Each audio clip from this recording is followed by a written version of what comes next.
Let's see.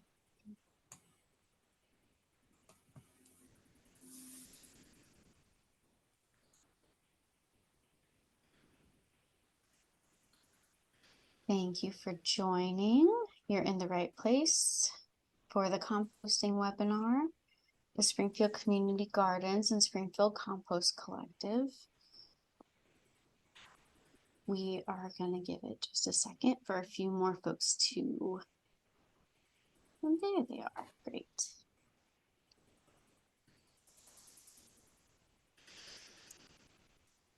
Well, we do like to begin promptly, so I'll go ahead and introduce myself and just thank everyone for being here tonight. If we haven't met yet, my name is Anna Withers, and I am the Farmer and Resource Development Manager for Springfield Community Gardens. We are a nonprofit in Springfield, Missouri, and our vision is a community where everyone has access to healthy local food. So that means growing food to donate or sell, and growing growers who will actually cultivate the land and care about our soil health and how to practice regenerative agriculture. So thank you for your interest in composting and how that can divert so much waste from the landfills and be good for your gardens and what you're growing, and you're returning very good nutrients back into the earth. This workshop on effective composting on large and small farms is funded by the 2501 program from the USDA Office of Partnerships and Public Engagement. And back again by very popular demand, we have Justine Francesca, who's the board president of the Springfield Compost Collective. And just a heads up, here real soon during Justine's presentation, you will be asked to put some details into the chat if you'd like to share, but just a little bit about your farm and your composting goals and what you're trying to get out of tonight's webinar.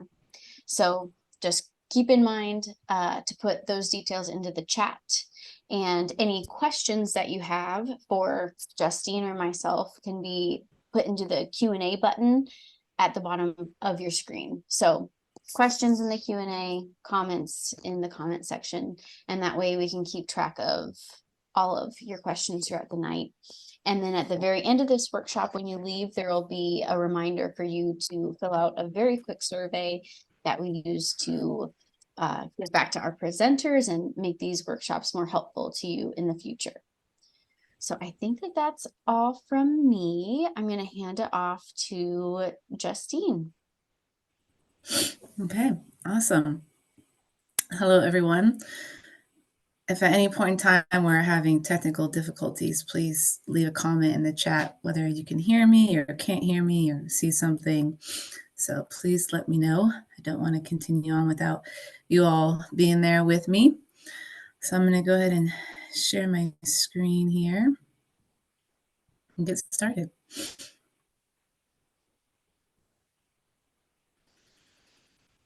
Okay.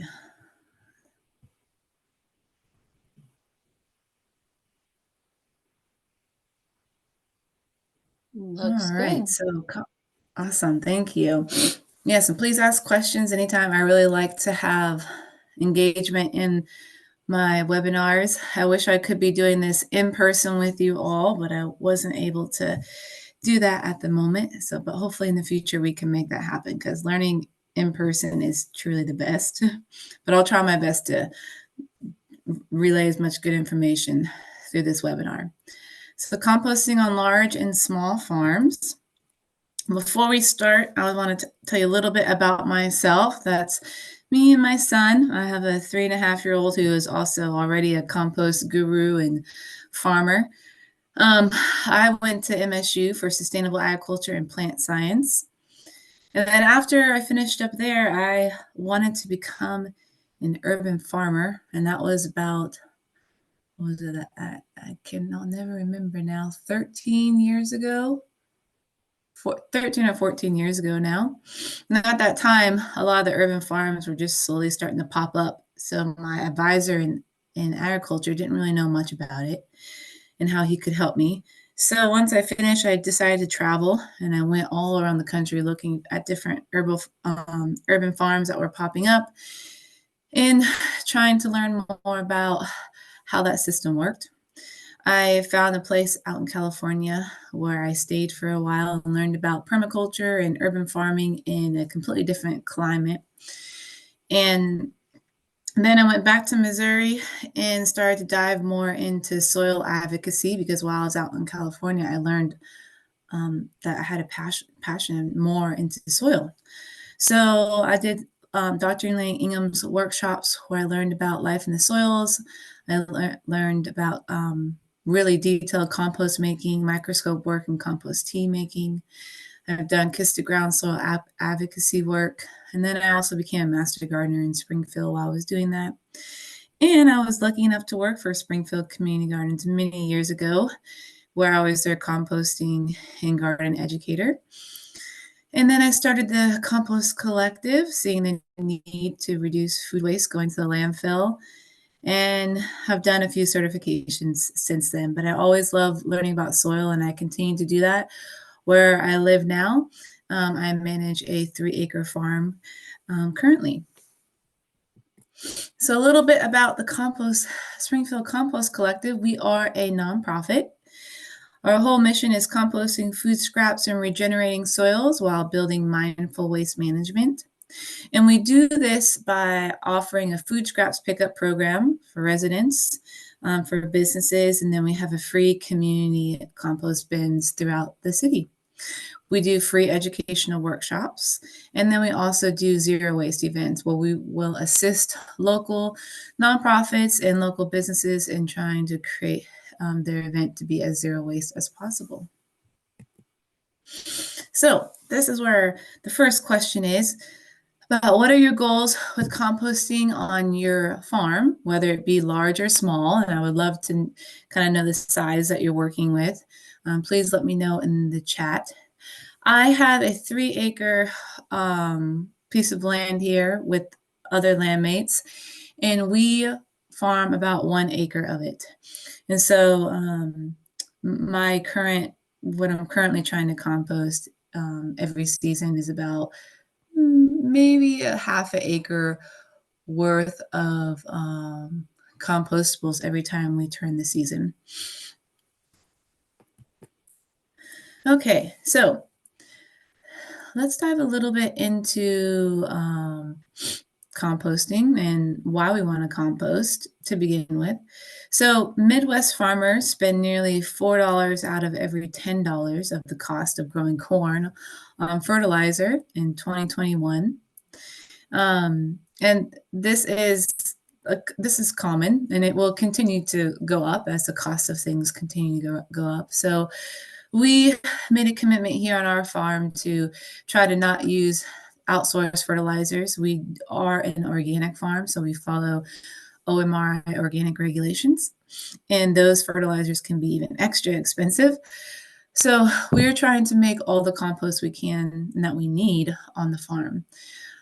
So cutting the use of fertilizers, and then cut ties with the reliance on repeated application, which is what fertilizers are built on, is, applying them over and over again.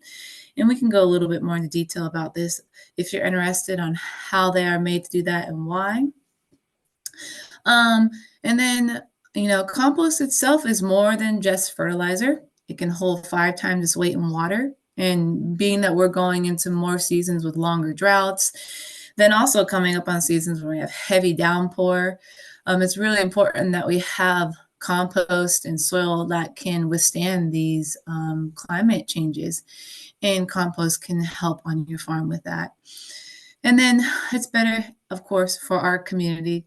Compost helps us to close the food loop and support local composters who are keeping organics out of landfill. Plus, it's, your local composters are trying to take the food waste from your local community and then compost it and then give it back to the farmer. So keeping the native microorganisms where they need, and then providing a product for you all that will help grow better, nutritious food.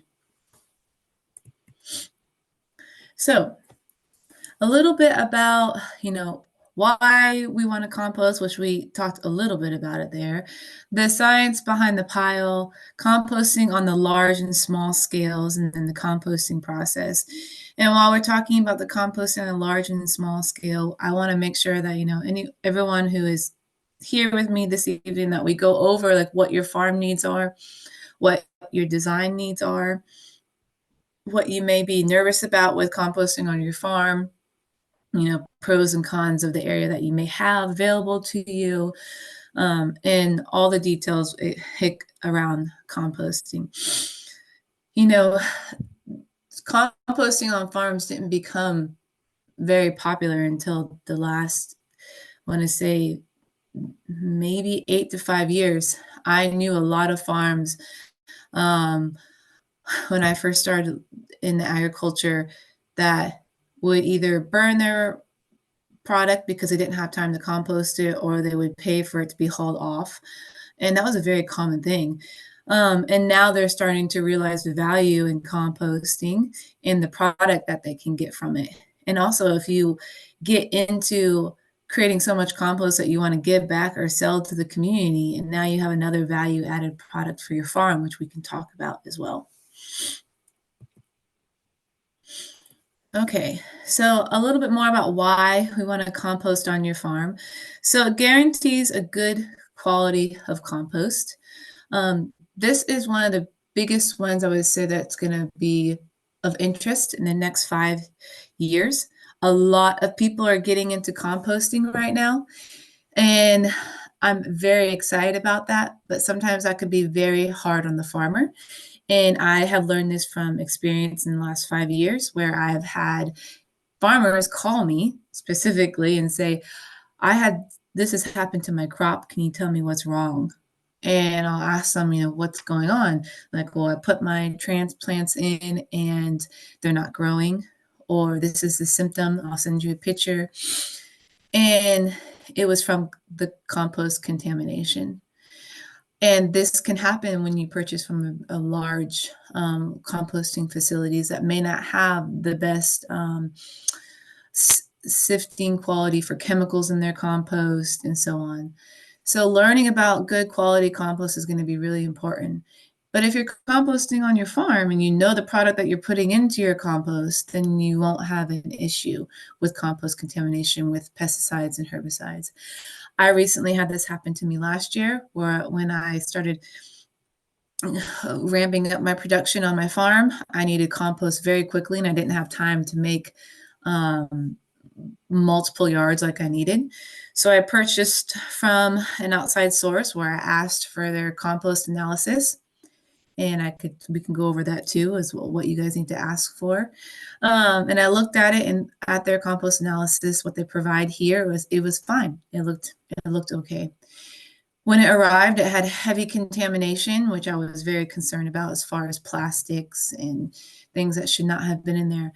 But what you don't know, and what they don't test for right now, and we're really hoping to change that in the next couple of years, is persistent herbicides. And the compost that I had high contamination of persistent herbicides, and it led to my crops having a very hard time in the first season. And so it can happen to anybody, and learning how to make your own compost is a huge benefit for your farm. You're also growing native microbes and earthworms when you compost on your own farm. The cost of compost is only going up, and where I am currently, a yard of compost costs $76. So it's definitely worth me trying to make as much as I can, because I need multiple yards every season. And after doing the math of how much we pay hourly for myself and my workers, and how long it takes to turn a compost pile, it came out that it's definitely worth us making compost than purchasing it from an outside source. Building soil and sequestering carbon on your farm, self-sufficiency farming, so not relying on those fertilizers or those companies that may not be there in the future. It is a waste removal solution for not just green products and animal manures, but it is a waste solution for animals as well. If you have a flock of birds that had passed away, or, a couple pigs that had gotten sick, composting is the safest and the greenest solution to care for them after that. And then using all parts of your plants and keeping them from truly wasting. Of course, you have no waste on your farm when you're composting. So what is compost? Compost is a decomposition of organic matter in an aerobic oxygen setting. I like to say that it's just the natural recycling process that gives life and energy back to the earth. And the key word here with composting is that it's an aerobic oxygen setting. So let's see, we'll learn a little bit about here, and then I want to take a break to learn about everyone's farms for a second. So this slide right here, if you're new to composting, which some of you may not be new, you may be on here, you may have seen me a couple times, which is great. Thanks for joining again. But if you are new to composting, this is one of the most important slides right here, is the 4 elements that make composting happen. And these elements, they happen naturally in our environment. If you go into the forest, you see these naturally in the forest. That's how the forest recycles itself. And so basically what we're doing is we're mimicking the forest recycling system in an agriculture setting. So we need carbon, nitrogen, water, and oxygen. Carbon is our brown materials that we get. And to be considered a brown material is something that is brown, but also something that is dried out. And then our nitrogen source is going to be something that is green and still alive. And sometimes the nitrogen source can be a little tricky because you can have nitrogen that's not green, like coffee grounds. That's a nitrogen source, but it's not green. Or, animal waste. Sometimes that's not green, and that's a high nitrogen source. So, and then you need water and oxygen. So carbon, your brown material, is the energy food source for microorganisms, just like carbohydrates provide an energy source for us.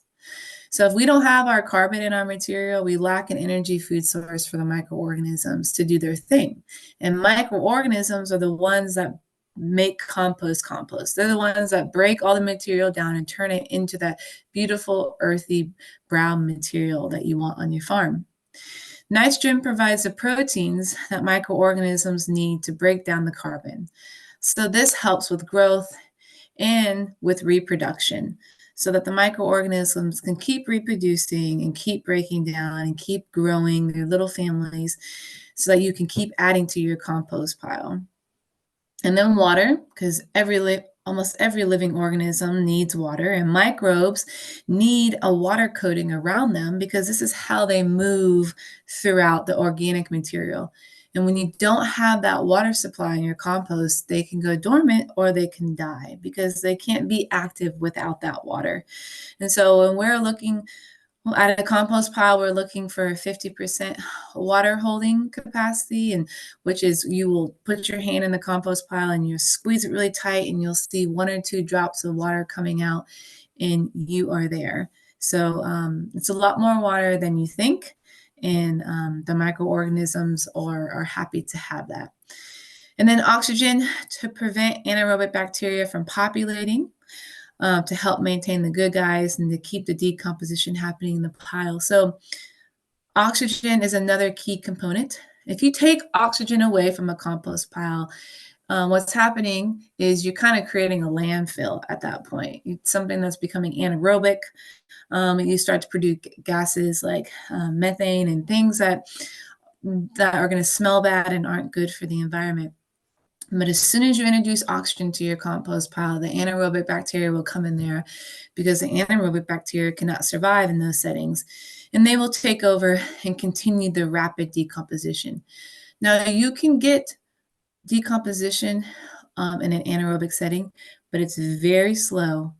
And it risks bringing in bacteria that can be toxic to your soils, and the ones that have made microbes have a bad rap, like, salmonella and E. coli. Those are all anaerobic bacteria, and we don't want any of those in our compost piles, so we have to really make sure to incorporate oxygen into them. And we'll talk a little bit more about how we do that.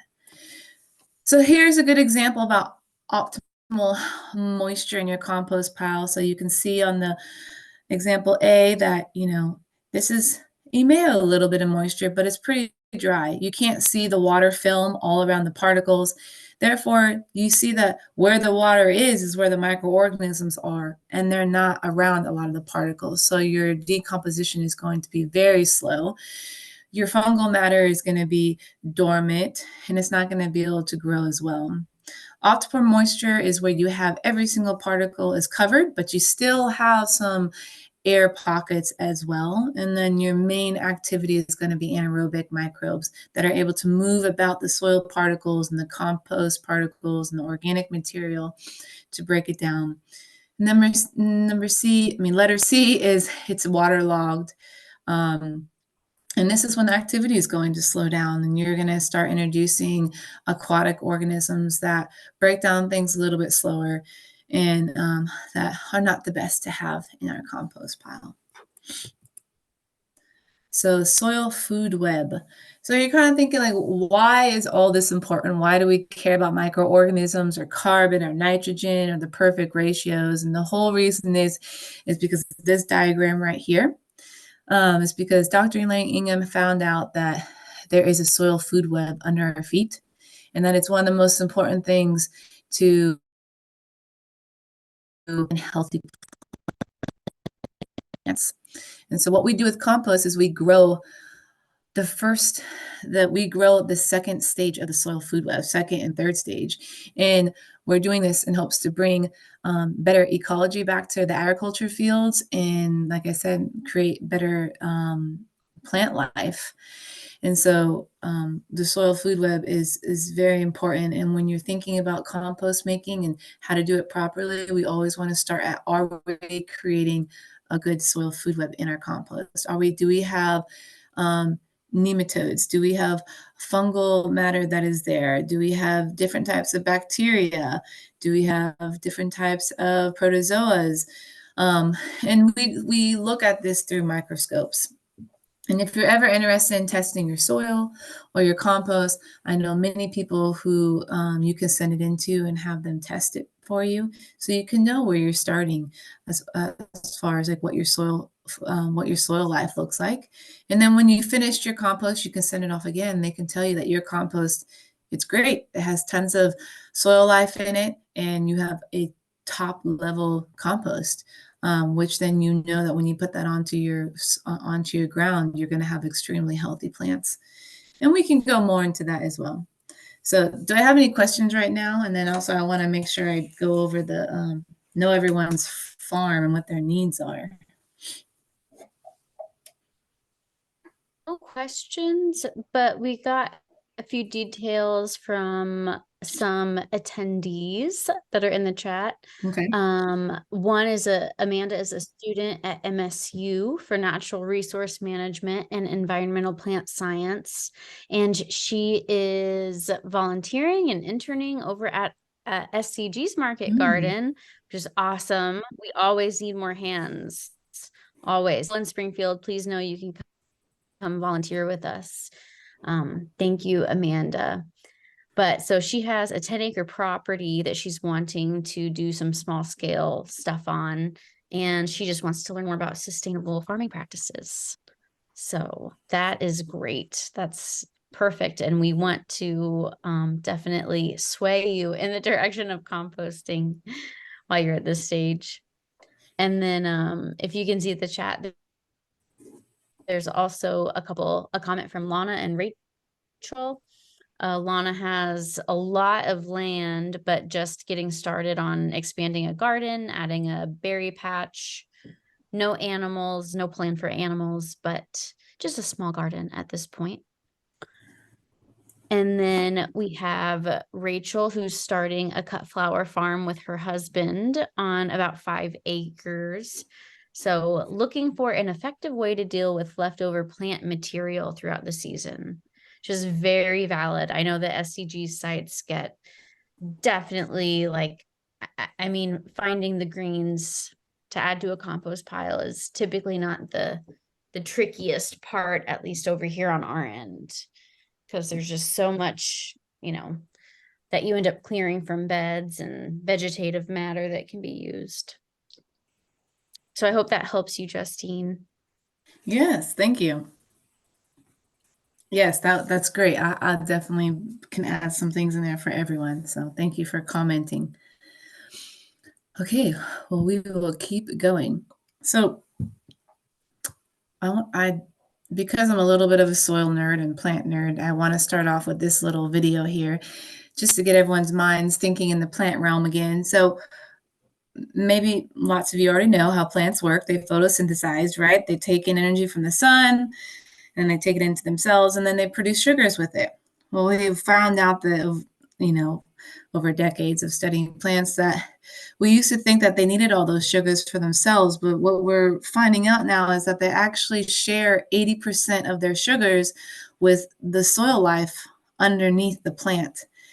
And what they're doing is they're creating this relationship with microorganisms and fungi where they share their, well, it's called exudates, and they share their sugars with them in exchange for the nutrients that is held up in the microorganisms.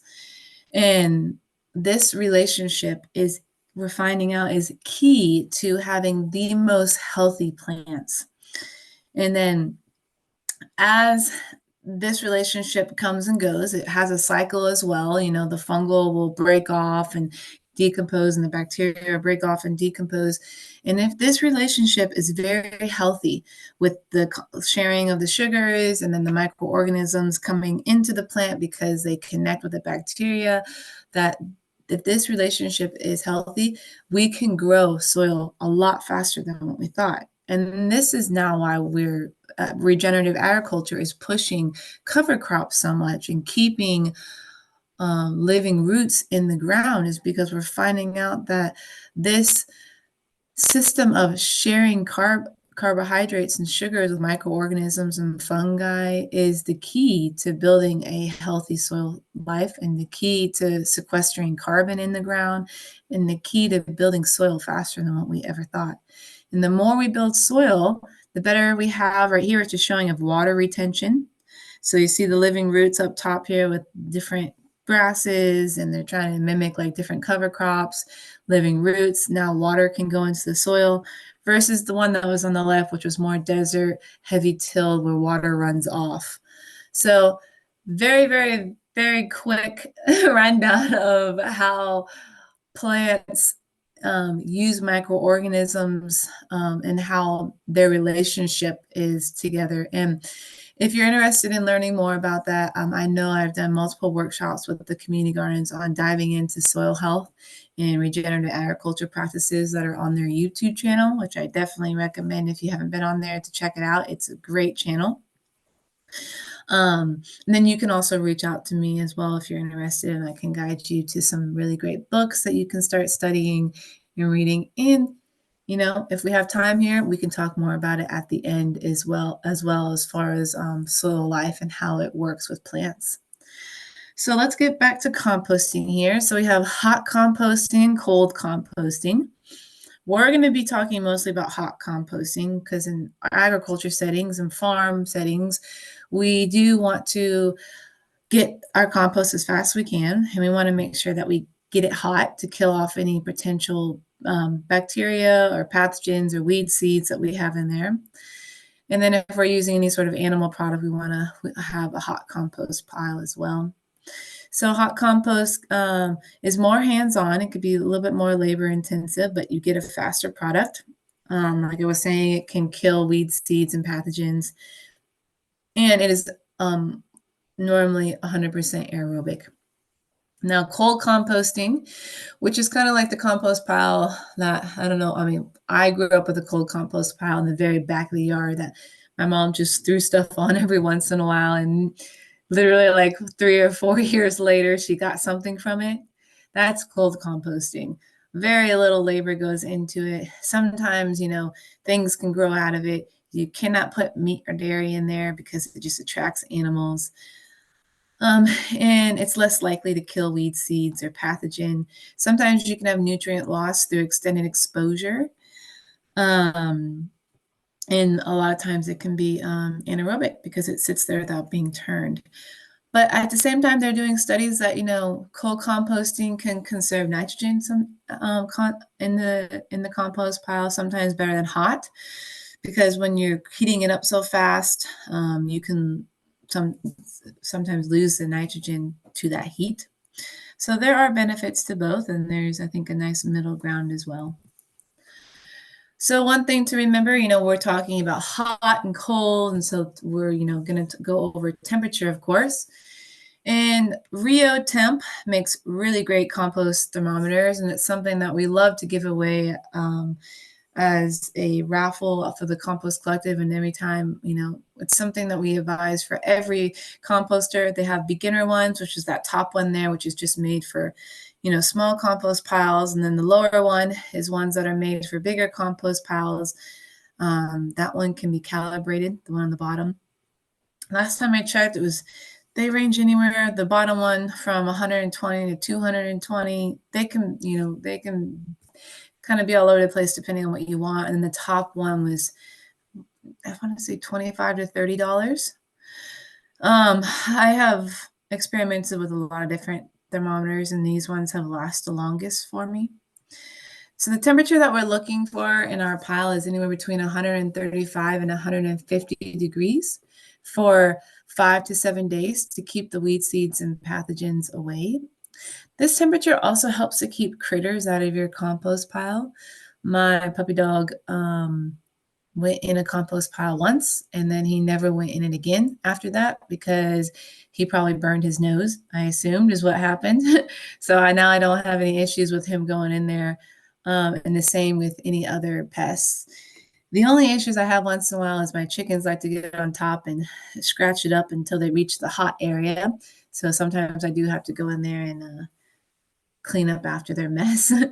But turning helps to maintain the high heat in all areas, and we'll go over how to turn to keep that high temperature going.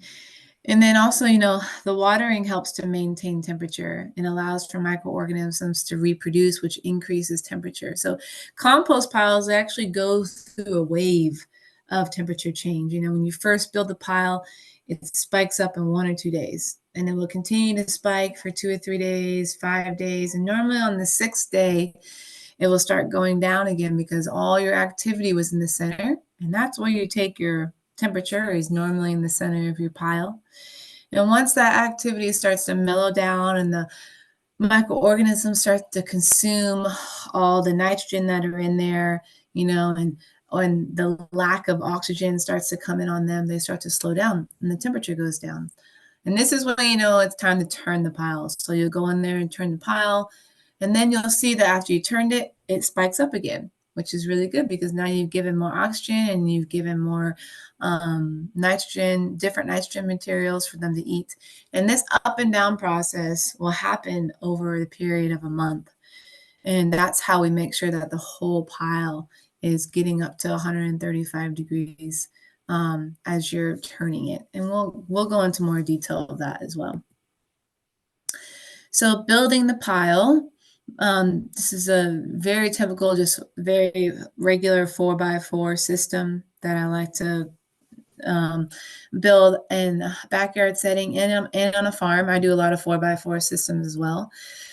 But I like this image because it shows how important the layering system is as far as, having your green and your brown and your water and your green and your brown and your water. And, in this one, it shows manure or soil that you put in between, which is totally fine.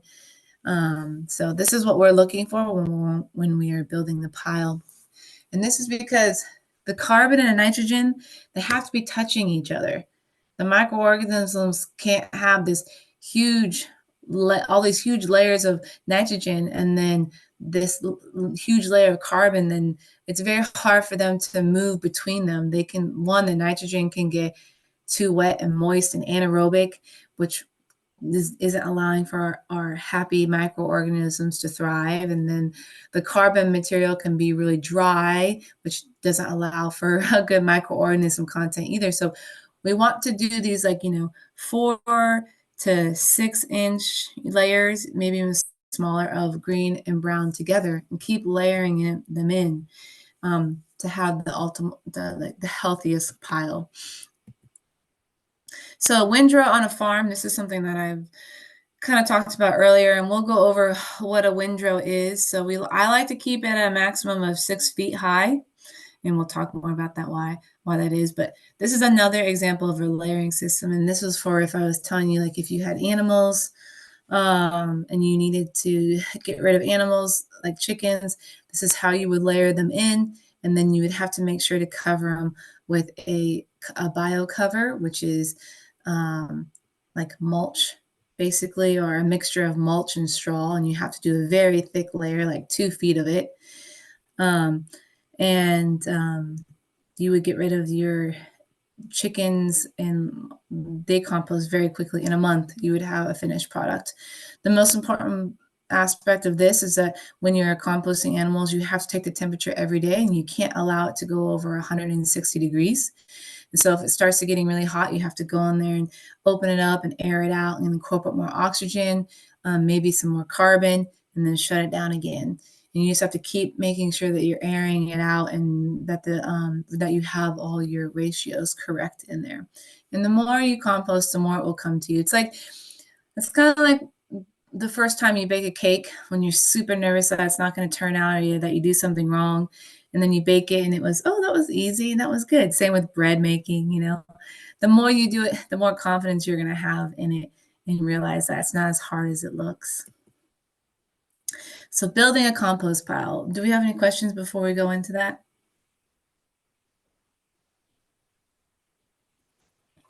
I have a question, but we might have to table it for later. But in the chat, there's just one more person who let us know. They have a much different operation. I'm glad that we have some attendees like on full spectrums of, not full spectrums. You could go further apart, but large and small farms. And one person is taking over a 40-acre diversified farm. They have livestock, and a lot, the full details are in the chat, but they have a lot of sources of greens. They have a commercial nursery, garden center, some animal inputs, but not a ton, large scale tree farms, blah, blah, blah. So just a lot of greens and organic waste coming in, and they're thinking about using their facility to ramp up the composting system and it sounds like offer their own compost. But specifically, they're considering using a mobile high tunnel on tracks to shift over and change the beds from compost to meat, chicken, deep litter system, like back and forth. That's a lot of details, but I love this. I hope you have fun kind of nerding out on these different situations that we have. And I guess so my question, okay, that's a lot of green matter coming in, but I just wanted to remember to ask you about quality of paper scraps and other things, because people offer a lot of like shredded paper scraps from businesses. And I think we should talk about quality and what to look out for, or yeah. Okay, that sounds really great. Thank you so much. I can't see the chat when I'm in presenting mode, so thank you for reading that to me. Okay. And I am excited that someone's on here about the 40-acre farm, because I did put some information in this PowerPoint for larger farms, and I would love to talk a little bit more about that. And then also knowing that you're thinking about getting into compost production, which I think is wonderful, especially if you're in the Springfield area, we can help you with that as well. So, and then contamination as far as like in paper scraps and stuff, I'll be sure to go over that too. So let's talk a little bit about building the compost pile. And I wanted to film myself building a windrow on my property, because we just started turning over for the season, but I wasn't able to get it completed for you all. So I have some images of when I did a compost building for the market garden in Springfield.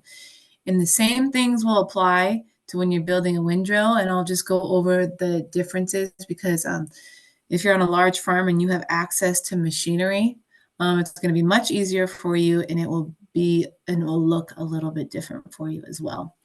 So building a compost pile. So this was at the market garden, which I don't even know if this is still there or not, but this was back in the day. Something to point out. So this style that they have right here is an open bin style where and you'll be able to see the rest of it. So there's access on two sides for people to help build the pile. It can go up to like 5 feet tall, which is really nice. Now, when you're building a pile, we want to stay, it can't be any smaller than 3 feet, and we really don't want to go over 6 feet. So I like to keep in the range of 4 feet when you're doing something as far as like this size. Now, when we go into larger scale windrows, your minimum size would be probably like 5 to 6 feet, and you would not want to go over 8 feet. And this is really important for my agriculture farmers or anyone who is storing mulch or planning to make some mulch. And I'm just going to kind of sidetrack here for that. You want to write this down. If you are getting mulch delivered to your property, if you want to start building compost piles and you have a lot of green waste, you want to ask your local tree companies to start dropping off mulch, which they should do for free because it costs them money to get rid of it the proper way. You ask them not to put the pile more than 8 feet high. Normally they don't do that, and then you yourself with the tractor do not want to pile it higher than that. You want to put it in windrows, and I'll show you what that is here soon. One of the main reasons is when you get your pile over 8 feet high, and it's 8 feet long or 10 feet long, you keep stacking it and stacking it. What's happening is inside that pile, it's going anaerobic. And you're risking your pile getting very, very hot inside. Because if those trees were just freshly cut down and then mulched up and went on your property, and they have green material in them and they're living, so they have nitrogen in them because they were alive recently, that pile can go over 165 degrees. When you get up to 170 to 175 degrees, you are now creating an environment where alcohols can be produced and your pile can catch on fire. This is a very common thing in the composting world in large facilities where in the middle of the night, they'll get a phone call because their pile's on fire because it was stacked too high. And this can also happen if you have a pile that is very high as far as mulch goes, and you go put your tractor in your pile because you're getting ready to take from it. And then as soon as you open that pile, you just put in a rush of oxygen to 180 degrees, alcohol setting, and it's going to catch on fire just like that as well. So this is preventable. All you have to do is keep it, under 8 feet. And once in a while, like after, heavy rains or even after it was delivered, once in a while, go in there and turn the pile and keep turning your, even though it's a carbon material, mulch does break down slowly, especially if it has any sort of fungal matter in there. It will slowly break down. So just remember that those mulch piles are living and that they need to be cared for just like the compost piles do. And those are for all the big agriculture farmers who may have big piles of things. And that same goes for manure. If you have big piles of manure, you want to make sure to care for it and turn it and don't let it get super hot. Okay, so back to the compost building.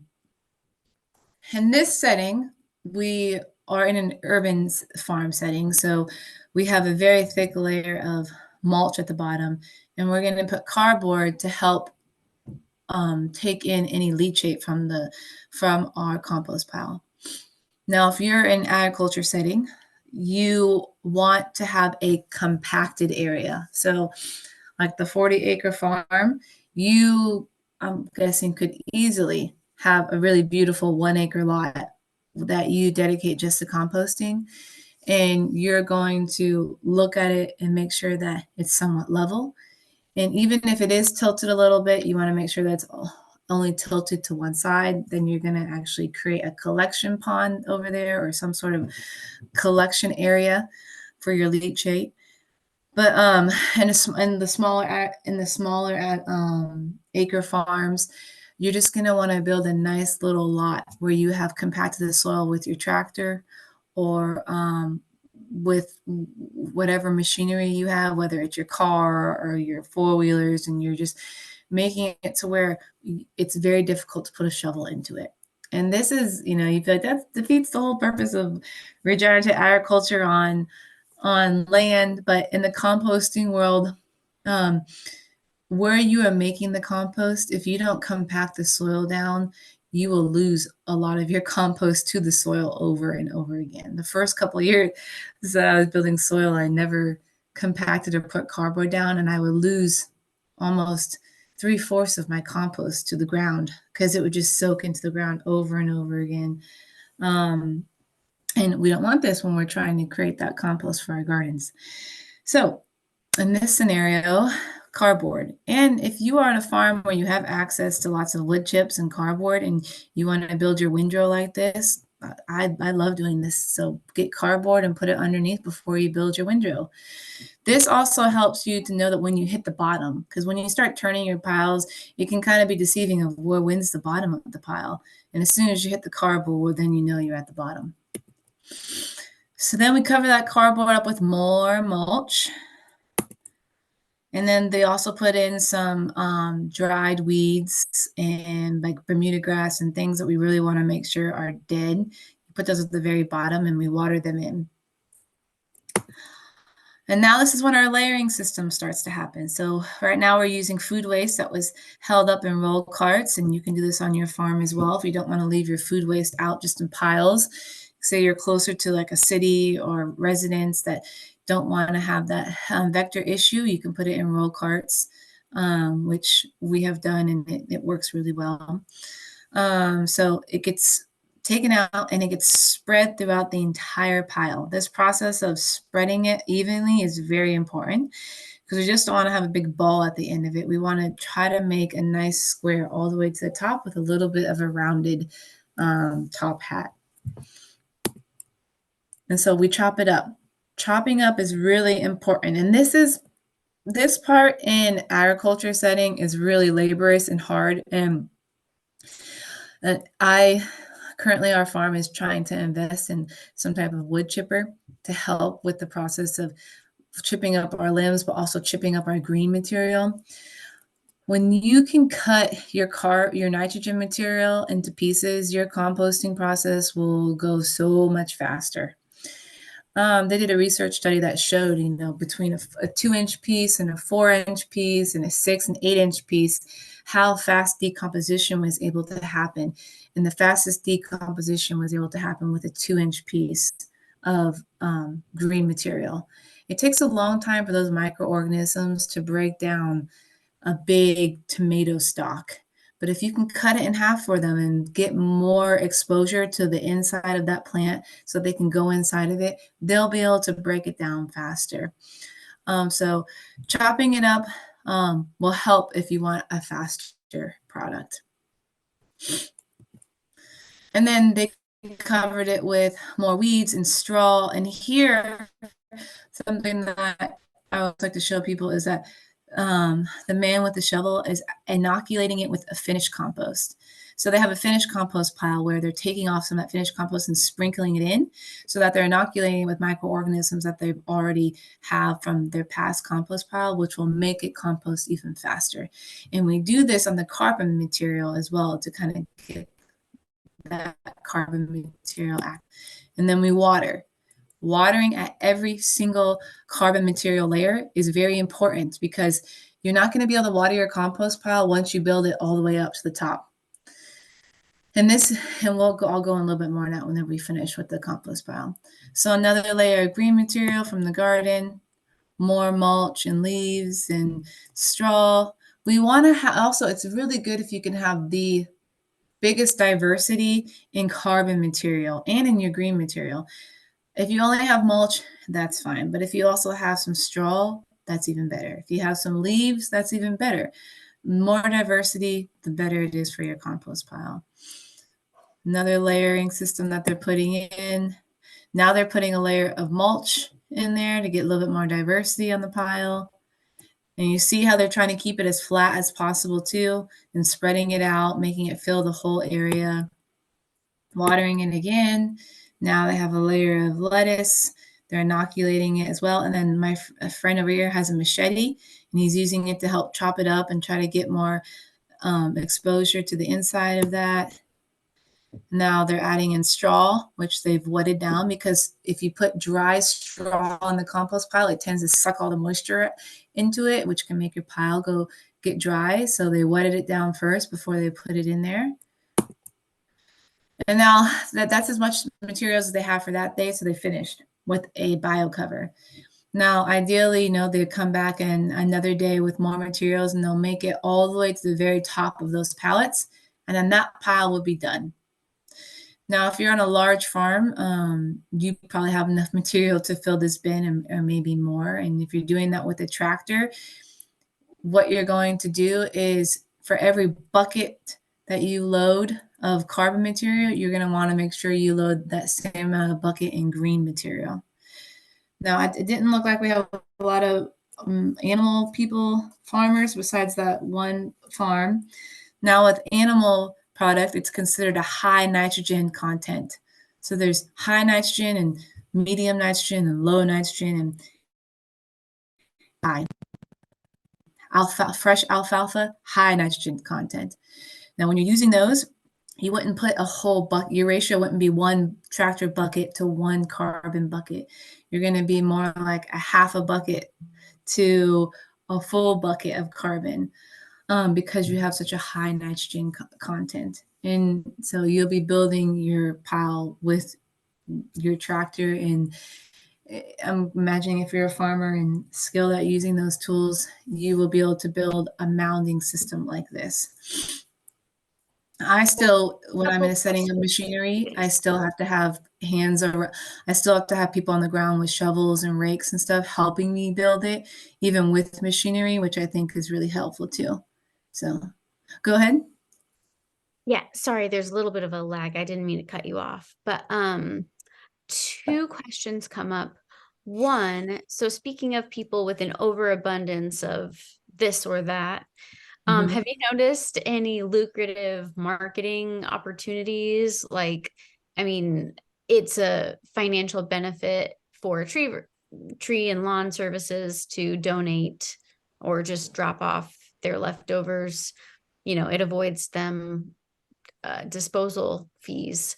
But I don't know, have you noticed anything creative or any opportunities for people who need to get rid of something, perhaps?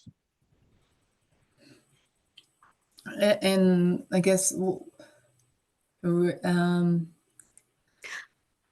you give me even a little a flower bit? farmer on the webinar who is going to have a bunch of leftover plant material.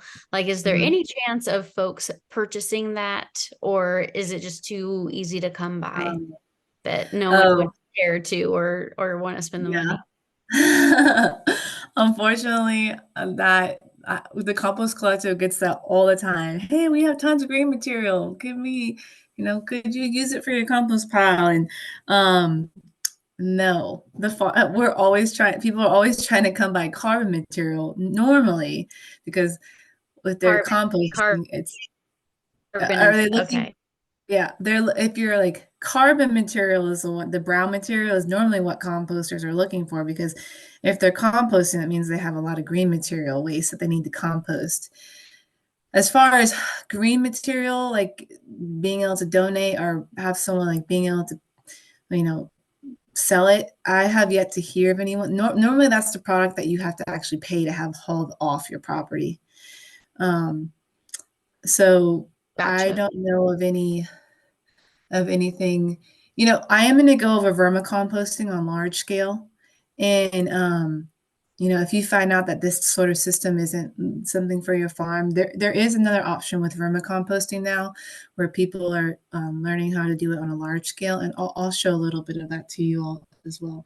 But as far as being able to sell a green material, I have yet to find anyone who want to buy that. So, was there any other questions? All right. So carbon is the one. Good to know. And there's another question. Thoughts on using silage tarps to reduce addition of rainwater, like silage tarps over the compost pile? So there is this setting right here. You can see. Okay, so thank you for bringing that up. This is why it's so important that your compost pile be at least 4 feet high and 4 feet wide and 4 feet deep, because we found that when your pile is at that size, it becomes its own living organism that can defend itself from heavy rains. So you can see that they put a bio cover, which is a cover of mulch on top, and it's very thick so that no food scraps are exposed, because remember, green material can never be exposed to the environment because of off gases, and you lose all your nitrogen. Also, it vectors insects that want to come and eat it and attract it, and it gives a very bad representation of compost. So you always cover it with a bio cover. Or and so when it's at that size, it can protect itself from heavy rainfall. Even when it rains heavy, that pile inside is gonna get so hot in a couple days that heat is gonna keep the rain from penetrating inside of it. I always forget to put the diagram on here. It's kind of like a wood burning stove where there's air coming in from the bottom of it, or depending on how your stove is, and then the hot air goes out of the top. So it's creating this circle, this circular motion of air. The same thing is happening in a compost pile, where it's actually pulling in air from the bottom and sides of it, and the heat is pushing out of the top and the top sides. And this process of decomposition protects it from heavy rain. Now, if the pile is at its middle phase or its end phase, where it's almost done or it's finished, that would be the most important time to cover it from heavy rains, because then you can't make it too soggy. And if you do cover it with anything besides a bio cover or I think it's called like a geomembrane cover, they're making these covers now that are breathable, which you can lay right on top of the compost pile. But I can't remember, it's been so long since I worked with silage covers, if they're actually breathable both ways.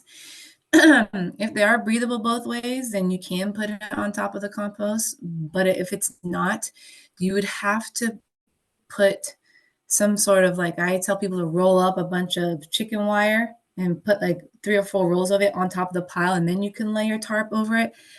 Because remember, you have to keep that air circulation going. And if you stop it with a tarp, then your pile is going to go anaerobic, and it's not going to do its natural process. Now, in this case, if they want to cover it with what we're looking at here, they have those rebarbs that they can put a cap on so that the tarp doesn't get cut by it, and then they could cover it that way. That way they have a nice little pocket of air underneath that allows the air circulation to continue going, because this compost pile is alive. So that's the biggest thing we have to remember. I hope that answers. And then you can also let me know if silage tarps, if they're breathable both ways. I can't remember, and I'm not sure on that. Okay, so here's an example of this. This is a small urban farm, and what they've done, which is a 4-bin system, which is nice, 4 open rows, and the last one is their holding area for their finished product. So when this pile has gone through its process of heating up, and then it's after 7 days of being heated up, it's ready to be turned. They take off the bio cover, set it aside, then they turn it to the next bay. Well, obviously, they're going to have to turn that pallets in that bay over first. So you have 1, 2, 3, 4. You have about 4 weeks right here. If you have really active compost and you've done the ratios correctly, and you're monitoring it and you're taking care of it, you can get compost in a month. That's the coolest part about this process, is that you can have a finished product in 1 month. Now, if you find out that the piles in the middle aren't exactly ready to be turned yet, but you need to turn your first one, you can go in there with a pitchfork or your bucket and you can lift it up a little bit and incorporate air. Lift it, like, poke it, lift it, poke it, lift it, and then you'll notice the temperature will go down, or you can just turn it right there in that bin as well until your other 2 bins are ready to turn in another couple of days. Okay, so anytime you look up composting, the number one thing you're going to find is ratio. It's all about the ratios. And I'm not a huge advocate for this style of thinking. I like to tell people about what's happening inside the compost pile, the science behind it, and why you have to have ratios. And when I told you, the carbon and nitrogen and the microorganisms and how they need both of those, and they need to be touching, and you can't have too much of either because then you're going to hurt the microorganisms. This is basically what ratios is about. So the biggest thing you could take from this right here is that use your carbon material, your brown material. If you are going to use wood chips, you just have to remember that wood chip is a very high carbon material compared to a leaf, right? You're going to look at it and like, this is dense, it's thick, it has, there's more material to it than when you look at a small little leaf or a piece of straw or shredded cardboard. So your wood chip can be anywhere between 300 and sometimes 500 carbon to nitrogen ratio, which is what 3:1 is. It's carbon to nitrogen. So if your whole pile is just going to be worked with wood chips, then you have a high carbon material. So that means that you need more nitrogen material to break down that carbon material. So you're going to do your nice thick base of wood chips, and then you're going to be able to do a thicker level of nitrogen. So maybe you're able to work with the 6-inch layer versus a 3 or 4-inch layer. And then you'll continue that all the way up to the top if that's your only brown material. And so that's one of the most important things to remember with carbon to nitrogen ratio. And then also the animal people, the animal farmers, if you're working with any sort of animal product or alfalfa, you're working with a high nitrogen product. So you're going to need your higher carbon materials to help balance it out and break it down. If you have any more questions of carbon to nitrogen ratio, you can let me know, but you really don't have to overthink it. It's just a beginner in composting people. I always tell you, just as much as you can, equal parts, unless your carbon material is extremely carbonous, like mulch or sticks. Okay, so let me turn this down here. Hopefully you all can still hear me. Check the temperature, checking 2 to 3 times a week, the Rio temp with Rio temp thermometer. Now, if you're creating a windrow or a bigger compost pile on your farm, you're going to want to go out there and check it every day. One, because it's fun to check it every day and to see what how the activity is. And then 2, it's because you want to make sure it doesn't go over that 165 degrees. So you can see I give you a little tour of the location of this farm, of this compost pile. I kind of talked about it earlier, how they have this system set up. They have their sifter at the very end so that they can go from their finished project and throw it straight into the sifter. They have a stick area, and then they have a pile with a tarp underneath it for their finished compost, which is great. They were doing a really great job with their finished compost pile. And then how it's easy to have access to both sides. So, and this was made out of recycled pallets, and some T-posts. So this setup is not an expensive setup, which I really like. And then over here is where they have their weeds stored. You can put your really noxious weeds in the sun and let them dry out a little bit before you put them in your compost pile so you don't risk some growing in there. So they had, an area for weeds to dry out. And then they had a holding area for more of their bigger plants, like tomatoes that need to be cut up with a machete or a shovel. And then they had an area where they were storing their totes, which would have their food scraps in it. So and then they kept the grass short around the composting area, which is good, so it doesn't grow into the composting area. And you'll see if your compost area is active and you're always around it, the grass will not grow into it.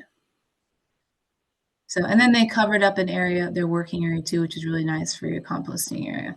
And look, I love the proximity to their garden.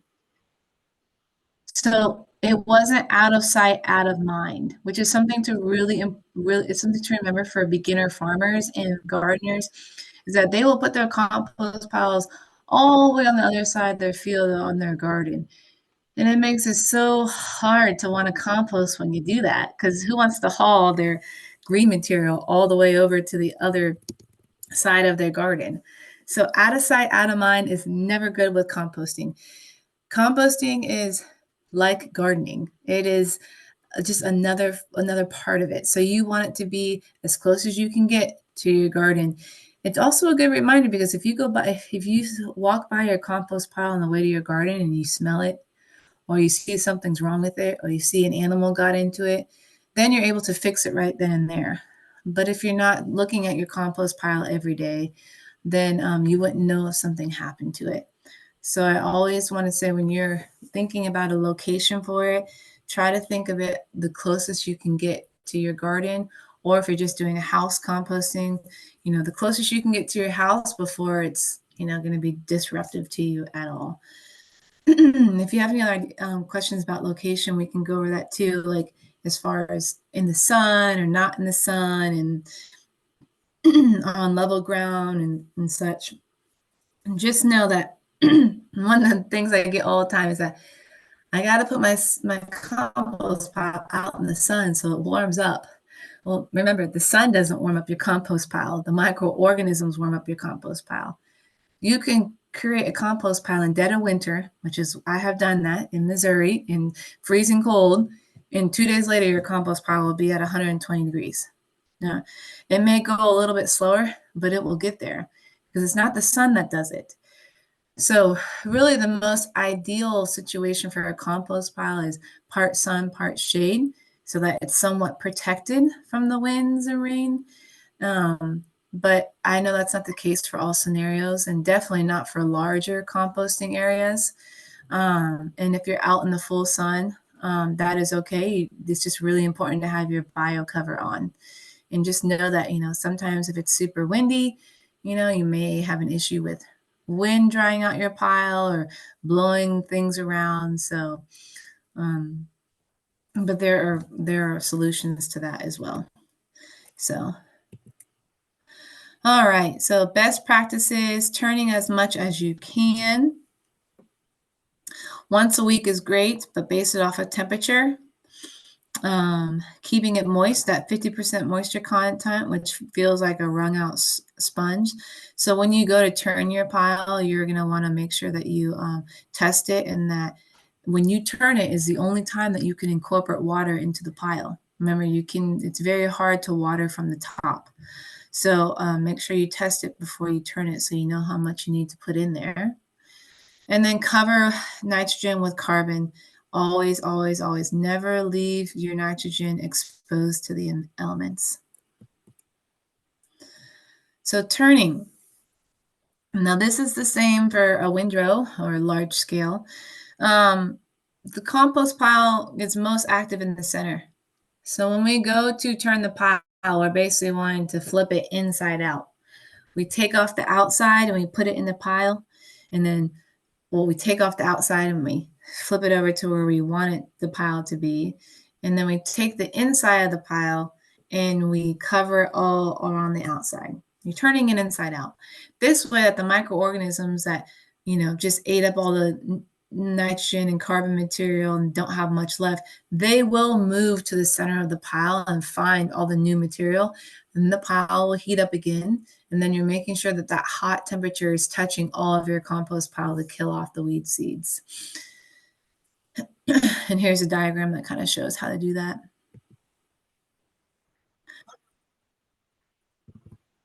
Okay, you don't need to hear my voice on that video, so I'll turn it down. Now, if a pile has a bad odor, then it could be too wet, too tight, it's growing anaerobic bacteria, or the mixture could be off. And in this video here, I show you I was not able to get to my compost pile for a couple weeks due to traveling and such, and I came back and I had anaerobic bacteria growing in it. And I'm showing you here what the anaerobic bacteria looks like. They are a white, kind of grayish white, little speckled dots. And I'll play this again for you so you can see it. It'll smell. These are the guys that make compost smelly. If you dig in a pile and you see those little white speckles, kind of like, bacteria looking on your pile, that's anaerobic bacteria starting to take over. It doesn't mean that your compost pile is ruined. It just means that you need to turn it. And this pile is dry, so I need to incorporate some more water. And then the aerobic, the good guys, they will come back into the pile and eliminate the anaerobic bacteria.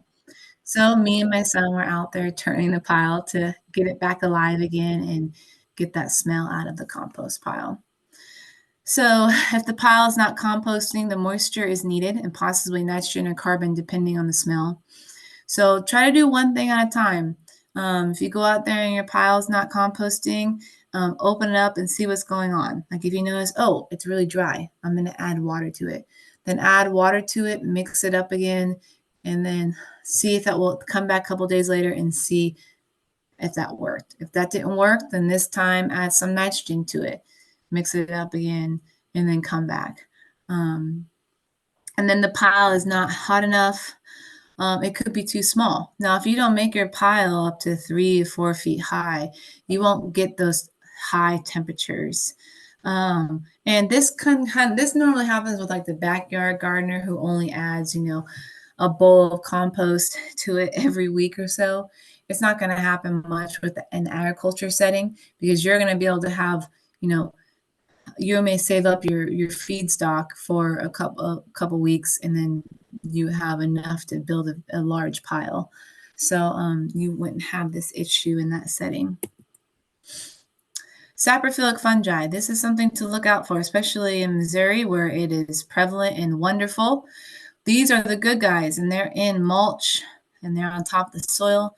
These are the guys that break down the carbon material into soil. And so if you find them in your compost pile or in your garden, gently take them over to your compost pile and put them in the center of it and be very thankful because they do miraculous things as far as turning trees that fall on the forest floor into soil.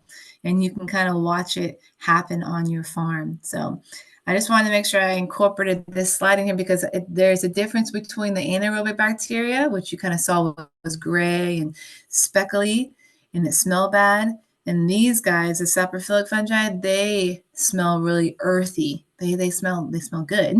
And there's they have hyphae or these strands, and they're connecting themselves to the wood. And you can see in this image that they're actually turning into soil right there. They do this through the glues that they excrete through their fungal matter, and don't need to go into the whole science side of it, but they're really incredible. So keep those guys on your farm and keep growing them. Okay, so let's go into composting styles, and we're going to run over static aerated, windrow, 3-bin, hardware cloth, and vermicomposting for your farm. So the first section was going over how to compost, how to fix it, problem solving, the basics, the very basics of composting. We could go into lectures and lectures of getting into really big details, but that was just the basics. So now let's go into farming, what to put on your farm.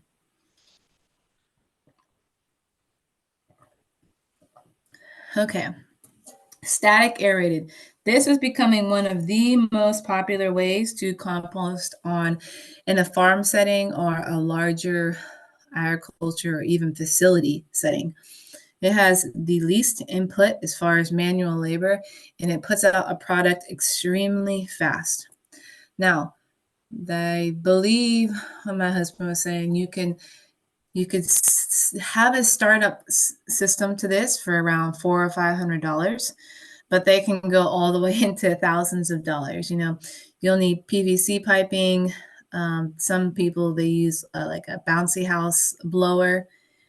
And then you need to build a shade structure and a water structure to protect your blower. You need electricity and you need a timer, and then really good timing system to put that blower on. So basically how this works is you can do this it doesn't have to be just windrow. You can do this for a 3-bin system. You can do this in a holding bin system, which we're going to go over.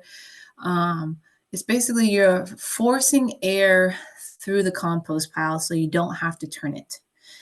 And the biggest thing that they're finding out with this type of aerated static system is that all those little holes with that picture in the center there, those little holes there have to be covered with mulch first. So as long as you have enough mulch to do this project, it can really benefit you. So covering up all those holes with a nice layer of mulch, and then you can start adding in your layering system of greens and browns and greens and browns all the way until you get to 4, 5, 6 feet. And then you put your bio cover on it. You start your timer. Some people will blow air through there for 30 seconds every 3 minutes. Some will do it every 5 minutes. Some will do 1 minute every 5 minutes. You'll have to figure out what's working for you and how much the energy you can put towards your system, which it shouldn't take a lot of energy at all. But the more consistent you could be pushing air through there, the better for your compost pile. But the main thing to remember with static aerated is that you really put down a good layer of mulch, because when you cover up those holes with mulch, you're allowing that air to be dispersed throughout the entire pile better than when you just put the green material in your layering system right on that hole. What they're finding was that it wasn't allowing the air to penetrate throughout the whole pile. So you would get pockets of anaerobic bacteria. And remember, you don't turn this system right here. One, because it'd be hard to turn at this system and not break those pipes. But two, because it's not needed, because you're forcing air through there. And like I said, this is a very fast, effective way to compost without the input as far as turning. Do we have any questions on static aerated composting? Does not look like it. Okay. This will be the next pile that I build out here on the farm. I got a composting grant from my farm, which I definitely recommend the larger farms to look out for. There are composting grants for farmers now that are paying for these types of systems, because they know how important it is for farmers to be able to compost their green waste instead of hauling it off. So you can find grants out there that will help you pay to set up really nice systems. All right, so this is windrow composting. So windrows are these long rows, which you see the video up top. That's from an industrial setting. And the video down below is from like a human-powered setting, where they're currently adding in all their food scraps and then turning it, and then they're going to cover it. The really cool thing about this system here is that in that black and white image, you'll see that there's finished compost at one end and fresh ingredients at the other. So a windrow is cool because the whole system can continue to be added on like a caterpillar. Like and you can monitor, you can track this. It's like in facility settings, this is how they build big windrows and then track their windrow. It's very easy to do scheduling and making sure that they're following all the rules and regulations through a windrow style. And then same with farmers, you can go out to your pile and see where you added on last week and then where you're versus the week before, and you'll be able to see a difference in your windrow, which is kind of fun to be able to do that. And then you'll know when you have a finished product because it will smell very earthy. There'll be no residues of food scraps or compost, like the compostable products. If you're putting in paper or anything like that, you won't be able to see any of that anymore. It will look like soil or a finished compost product. Another cool thing about windrows is that the microorganisms will move throughout your windrow pile. So you'll get really active microorganisms from one week, and then when you go to add on another section of it, they'll slowly move to the other section. And then the population that you can build in a windrow is immense because you're continuing to give them a feedstock and reproduce, which is really great. And then the same with, I was talking about those grants for equipment for farms. You'll see this tractor over here is pulling a small windrow turner. On the top of it is where it holds water, so it can spray the compost as it's turning it. And then the driving system on the compost of the tractor is what's going to turn the blade inside of this mini windrow turner. And I absolutely love this here because if I had a large farm and I was going to do a larger scale composting system to either sell or just make enough, make a lot for myself and neighbors, I would try to find a grant to help pay for a system like this. Last time I looked into that, I can't remember if that system right there is 30 grand. I can't remember how exactly. I'll have to, it's been a long time. I'll have to look that up. But yeah, they've made a lot of different ones since I came across that image. Hey, Justine, before you get to windrow composting, great for medium to, yeah. Someone was asking about, you mentioned grants. I didn't want you to lose that from your mind, but specifically, where were those composting grants through? I know the USDA, now the Natural Resource Conservation Service, has increased their focus on composting systems, but any hot tips for funding? Right now, I mean, the grant that I just got was through my state. I'm in California, and it was through California Alliance for Community Composting. They're the ones that helped me get some small equipment for my farm. In Missouri, I can't remember if it was the USDA, but there is a very big bill recently passed for composting infrastructure and getting more facilities and farms on composting. And I will try to look that up. If you have access, okay, so if you have access to everyone's email, I can look up where these composting grants are that are being sent to me. I can't think of it right off the top of my head. And I can email them to everybody so you have access to them because a lot is changing in the compost world and they're really putting more money towards it. So yeah, definitely. That would be good for us to, just both know in the work that we do and spread the love that way. So, all right, we'll definitely follow up on that. Yes. So windrow composting, great for medium to large scale compostings. And this is what, composting facilities, this is the style that they use. Requires hand and machine turning. You can do windrow by hand. I did it for many years by the hand. Most common in facilities, so 4 to 6 feet high. The length is undefined. You can kind of make it as long as you want for your area. No higher than 8 feet, really no higher than 6 feet, but definitely no higher than 8 feet.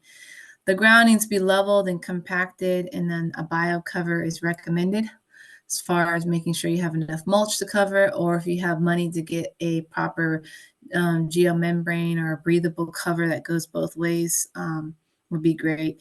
And in this background picture, you can see that they're putting theirs on a concrete pad, which you can totally do. My only thing is if you use a concrete pad for your composting, just make sure that you're very mindful with whatever device you use to turn it. If you invest in a windrow turner and your blades hit that concrete over and over again, you're going to dull out your blades really quickly. So just be really careful about the ground. Also, you want to make sure that when you use your compost, you get, it's two way here, because sometimes what happens is they'll never turn the like that bottom, foot of the compost pile because they're too afraid to hit the ground. And what can happen is it can become very anaerobic and stinky at that very bottom part because they never turn it. So that's the only downfall with concrete, is that the concrete facilities, when I visit them, they're always the stinkiest. And that's because, one, the runoff, it just kind of puddles sometimes and it doesn't have anywhere to go or doesn't have anything to absorb into. And two, they can't properly turn it all the way because they don't want their blades to hit the ground. So just something to think about if you decide to pour a concrete pad for your compost. So 3-bin system. This is probably, this and windrow style, the ones I see a lot on large farms and even medium scale composting facilities. And so I really like this style as well. The only issue I have with this is that you really got to make sure to turn it because it's completely surrounded by concrete, and so it can go anaerobic quickly. So as long as you have the machinery to do this, then you're great. Like, this is not a very hands-friendly, like, a person could not turn this pile effectively. This really is for machinery right here. But if you have a tractor, then this is a really good way to do it, especially if you can put like a small pole barn or something over your piles, like in that picture where you can build a little facility like that. That's great as well. Now, one thing that was coming up when I was learning about concrete from my certified naturally grown certification, I was learning that concrete back in the day was fine to use around soil and such, but concrete now, they're finding a lot of chemicals in it that leach out of the concrete that aren't the safest for our environment and for us. So just being really mindful of the concrete blocks that you get, and if you could ask them, what their mixture is. Do they have any biohazards that they're put, or any sort of hazardous material that they are putting in that concrete that they think will leach out? So just the little reminder, it's the simplest things as, concrete used to be simple and now it has bad chemicals in it. So just those things we have to watch out for, because microorganisms, they are very sensitive to chemicals. So you can kill them very easily if they come in contact with a lot of synthetic chemicals. And then the small farm bin system, I also use this on my farm. I have multiple ones of these 3-bin systems all over. I love this style. It's very user-friendly. You can also put a PVC pipe in this and a blower if you didn't want to have to turn it all the time. And it's very organized, very easy to watch. But this system cannot take large amounts. So that is also why I have to have a windrow system on my property for when I do a huge turnover on my farm. But this is good for smaller amounts in the meantime. Easy access, budget friendly, clean and organized, can be made quickly with the least amount of financial input if you want. They do make some really expensive ones if you want to go that route as well. Hardware cloth composting. This is one of my favorites as well. This option is really cool for having very quick compost, just like the static aerated composting. And you can watch it compost and you can see the layering system, and you can definitely keep critters out of this one because it's very hard for them to get into that hardware cloth as long as you cover the top of it with something. There is a farm I love. I always recommend his book called Regenerative Agriculture. It's in I can't remember if it's in Sweden, but his name is Richard Perkins. Regenerative Agriculture book, and he is a Dr. Lang Ingham graduate and huge composter and regenerative soil educator, and he uses this system, and he uses this system a lot when he needs to decompose animals that may have died unexpectedly. He'll put them right in the center of that hardware cloth, and in a few weeks, they're taken care of. So another way to take care of something that may happen on your farm that you need to make sure to protect it. So turn that down there. Let's see if we can. So this is a video of building a hardware cloth compost pile.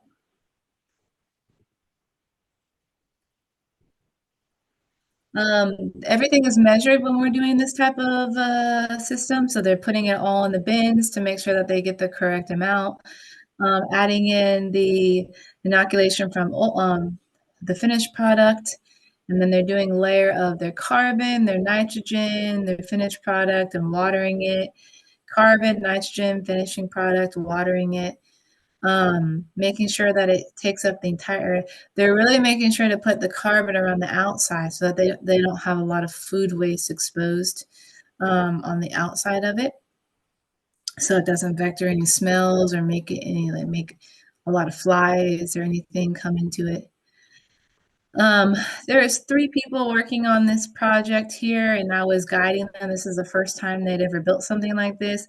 And I believe it took them like 30 to 40 minutes to do this, which is great. And they were able to get rid of a lot of their green material that they had laying around the farm.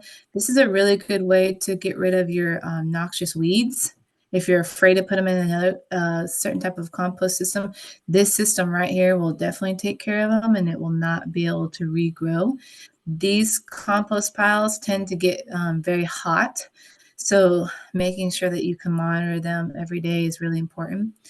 This is also this is one of the most popular ways to make compost for compost tea, which I love making compost tea because you can control the recipe really well with this as far as ratios and measuring everything out and then monitoring it. And this style is very easy to turn, which I have a video of as well.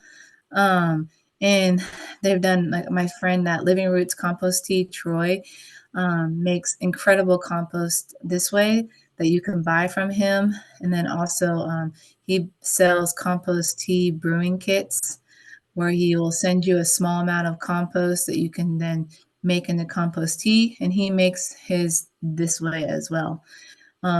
Sometimes smaller batches like this, to make sure you get it really precise, are good for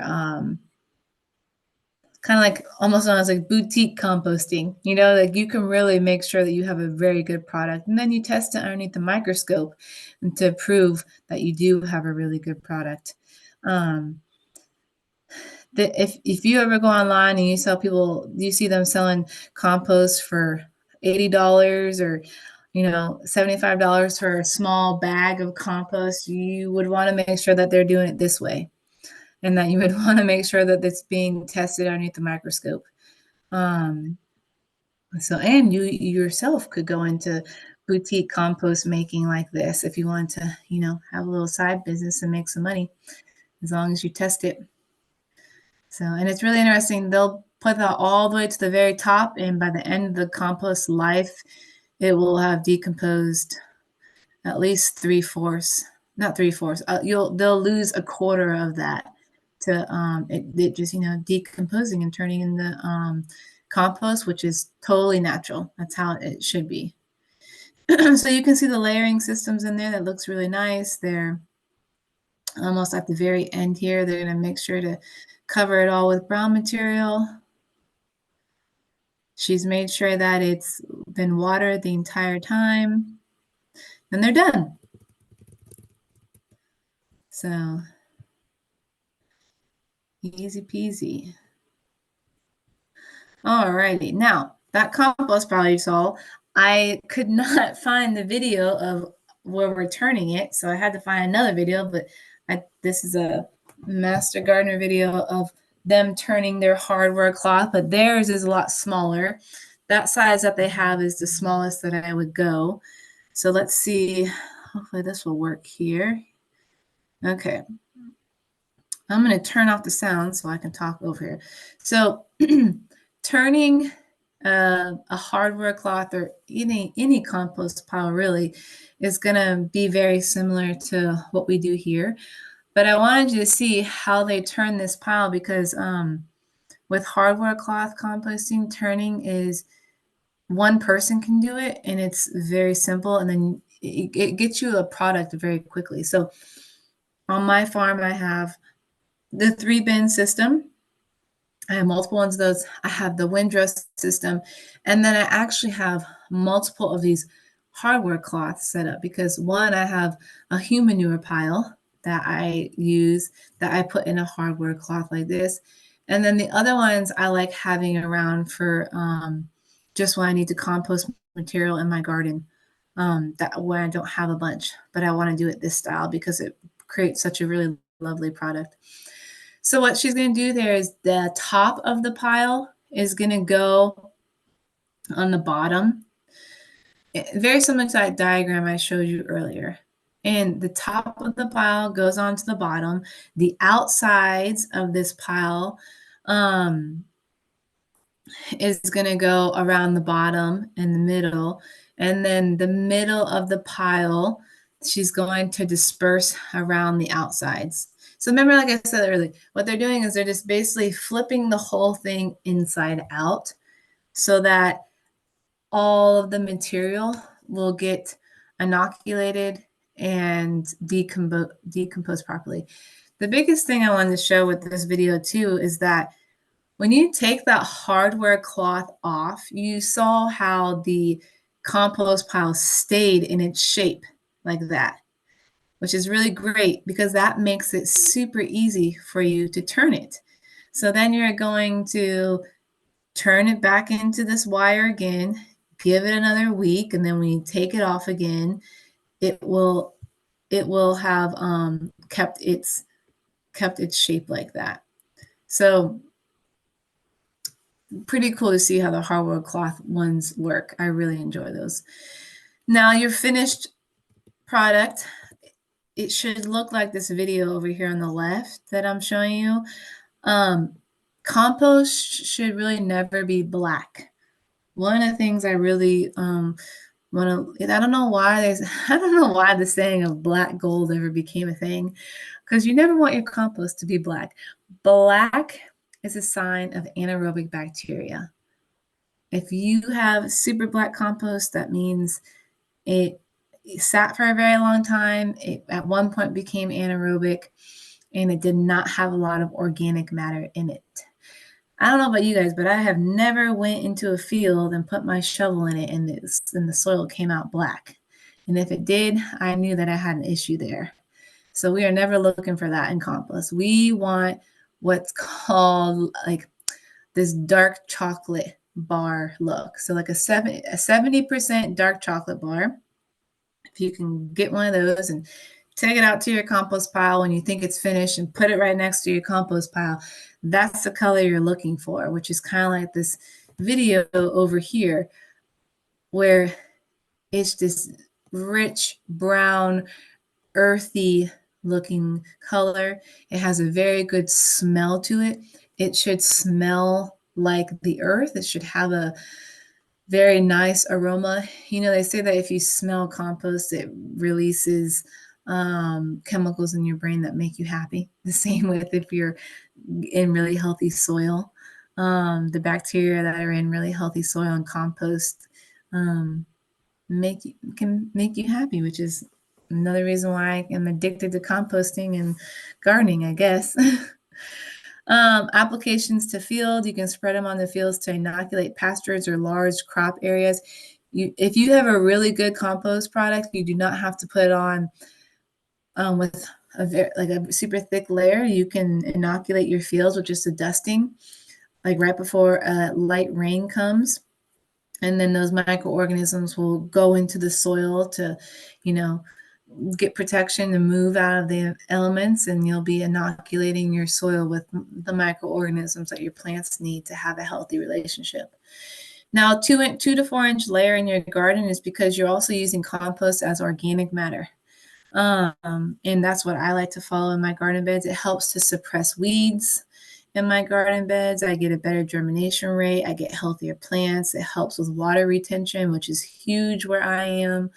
And it's also used as a mulch to protect it from sun and winter damage. And then really good compost you can use to make compost tea, which if you're interested in that, I definitely recommend looking up Living Roots compost tea. And then I did a compost tea workshop for the community gardens with Troy, and it's on their YouTube channel as well. Now, vermicomposting. Vermicomposting is starting to become popular with farmers. You can get these setups and these images that I'm showing you, especially this one on the bottom left is from the Urban Worm Company. And then the one on the top right, I think you can buy. I know my husband's currently working on a project where he's going to build these and make kits, hopefully that he can ship across the country to people. You can start vermicomposting. Now, I am not a vermicomposting expert, something I just haven't gone into, but I would love to learn more about it over the next couple of years. These setups are costly, but they can pay off because vermicomposting product is much more expensive than regular compost, and it's becoming very popular. One thing I always tell people to remember if you want to get into the vermicomposting world is that it takes a specific worm. You can't just go get earthworms from the soil. That will not work. You have to purchase the right worms, which I have listed in this slide. That has to be temperature controlled. In Missouri, your vermicomposting is going to need to be indoors or in a high tunnel that you make sure that it never goes below. I think what they said, they don't really like to go below 50 degrees, 60 degrees. I can't remember the exact one. And they don't like to go over 90 degrees. I mean, these are living worms that require a very specific temperature range, or else you'll kill them if they go over that. They can't take all the feedstocks. These type of worms cannot do high acid. So you're not going to be able to feed them your tomatoes or your citrus. You could kill them. They breathe through their body, and high acid can destroy their, basically like their skin, how they breathe. But what farmers are doing now to make it to where they can get all their feedstock decomposed by them is they will do a pre-composting. Well, they'll break down mostly all of that acid in the pre-compost, and then they'll throw it to the worms when there's still just a little bit of green materials left and the acid has gone away. So they basically do a compost, pre-compost, and then a finished compost will go through the worms so that it gets inoculated through the worms, and then you have a vermicomposting setup. So the person that had the high tunnels on their farm and you wanted to move them back and forth for your chickens, that is a great option. You just want to be careful with chicken manure because you have to make sure it goes through that decomposition process and gets fully decomposed before you want to take that finished product. Like you wouldn't want your chickens trampling all over your finished product. Just for health. I don't know if anyone in here has done the produce health and safety regulations for USDA or not, but they do not allow fresh chicken manure. So you would want to make sure that you compost all that before it goes on your fields. But you could do a system like this in high tunnels if you could keep the temperature regulated. And I bet it could pay itself off, especially if you decide to sell it. Same with the other person who was thinking with the 40 acres. If you had enough funding and acreage to do, a lot of people will build a structure for their worms and then have a worm farm. And it does involve screens. You will have to buy these beds and then buy screens where you can sift out the finished product and packaging it and everything. But man, I think it would pay itself off. The Urban Worm Company is a really good resource for that, and I listed it here. And then the Green Mountain Technology is a commercial composting solution company where they have come up with incredible composting techniques for farmers and large-scale facilities. Everything from being able to compost inside of a shipping container to helping you compost on a little bit larger scale to creating these solutions where they have these devices, these augers that turn your compost for you. I will say they are unfortunately on the pricey end. So a lot of the farmers that I've been reading about that are able to afford this product have done it through grants. And then the one on the bottom, the O2 compost, they're very good for static aerated systems. You want to check out their website to learn what they have to offer. When I was on there today, you have to call a lot of these companies to get their pricing. They'll give you a pricing, but it includes like a consultation, a training manual. And, if you're new to composting, it might be worth it for you, but you could also learn a lot of it online and through soil books like Teaming with Microbes is an incredible composting and soil book. Rodale Institute composting soil book is an incredible place to start as well. And then, like I said, going back on all these different workshops that I've taught on the YouTube channel for Springfield Community Gardens is a great place to start too. Yeah, so that was very quick, but that always seems quick to me. But it looks like we have some time for questions. I do want to make sure I answer the quality of paper scraps in compost real quick. So paper scraps in compost, a while back I did some research on inks and such, and they found out that a lot of the inks nowadays have to be soy-based. So you shouldn't really have to worry about if the product is covered in ink because I'm pretty sure, I believe it's mandatory that it is a soy-based ink. The biggest thing is like papers that are mixed with plastic and you don't know it. Those are really difficult. Those are hard to find, like, magazine papers where you're like, oh, I'm not sure if this has a mixture of plastic or not. So I always tell people that if you are second guessing it, it's better to recycle it than put it in your compost pile. Only put what 100% is paper into your compost pile. And if it has ink on it, that's okay. So I hope that helps to answer that. And then also paper products need to be shredded because, I don't know if you ever seen a lot of paper that's stacked up on top of each other, but it can be very slimy and not very anaerobic. So you want to make sure to shred that up.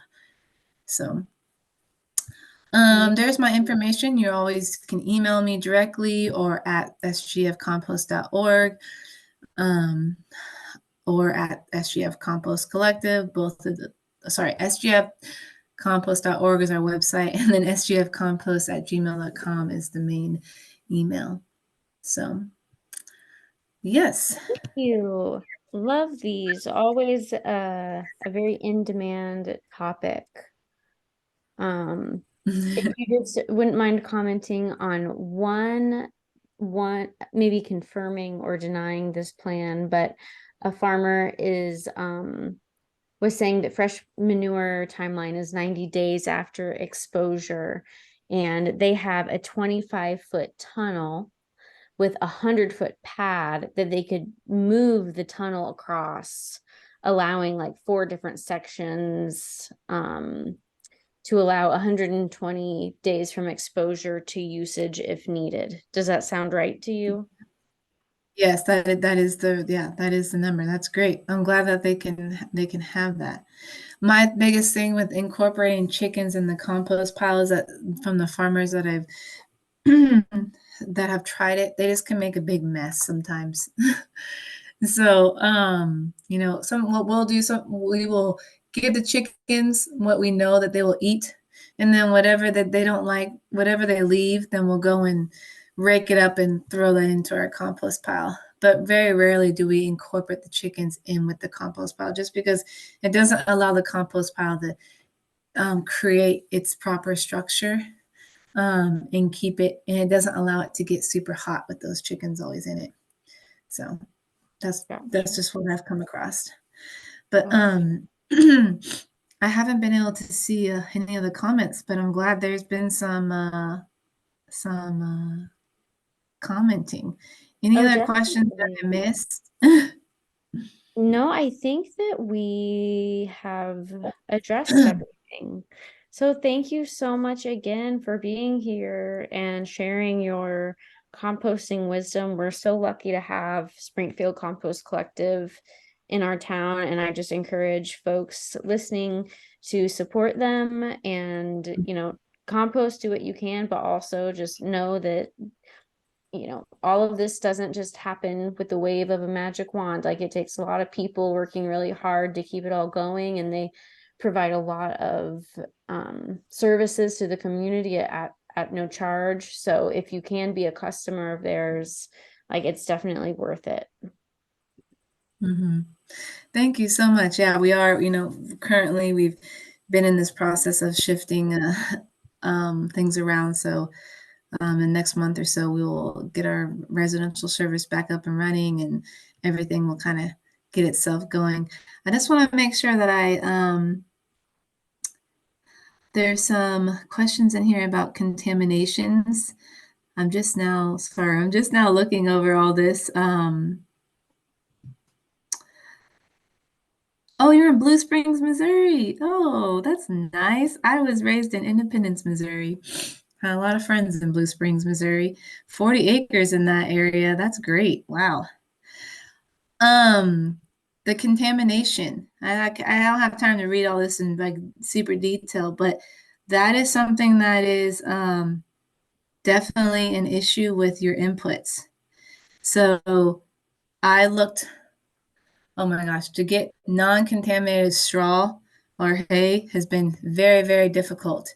It's like near impossible to get straw or hay that is not sprayed. Luckily, where I am, I found out that rice straw, if they grow rice straw in my area, it's not sprayed. So I try to seek that if I need it. But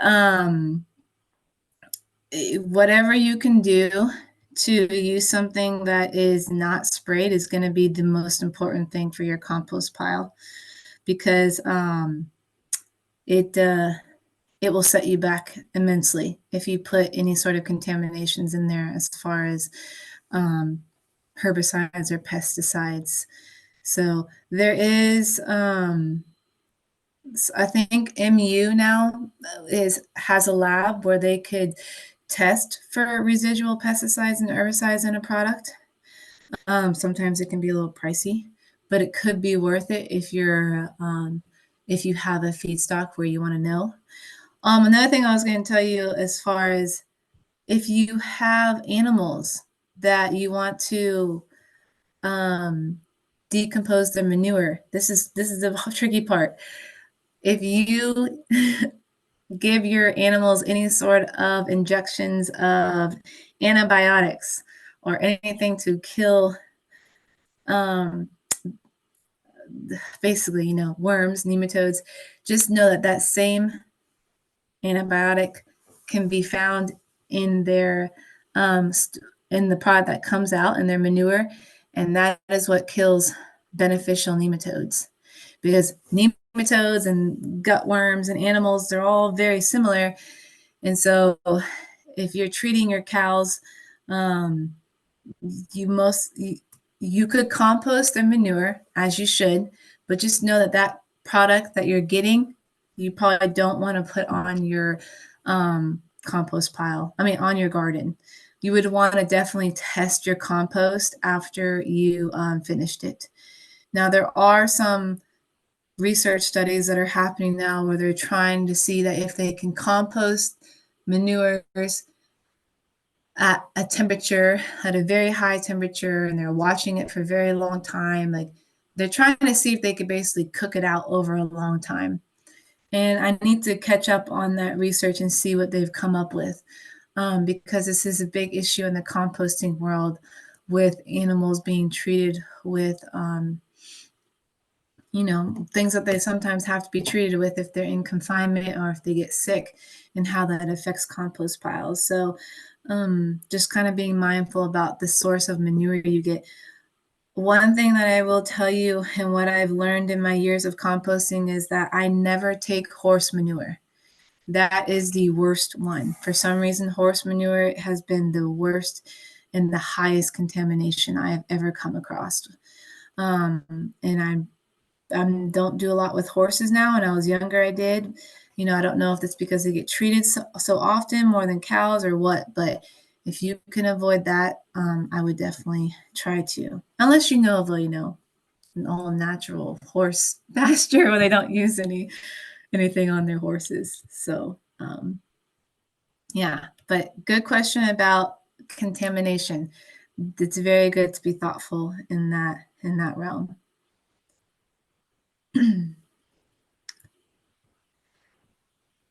Well, thank you, Justine. Unless you have any Yeah. parting thoughts for us. No, I'm just trying to go over all the chats. I like when people talk a lot. I was really curious about the silo covers, and it looks like they are typically not breathable. So that would exclude, yeah, okay. So that's good to know. And then, yeah, I wish I could see these chats when I was doing the the workshop.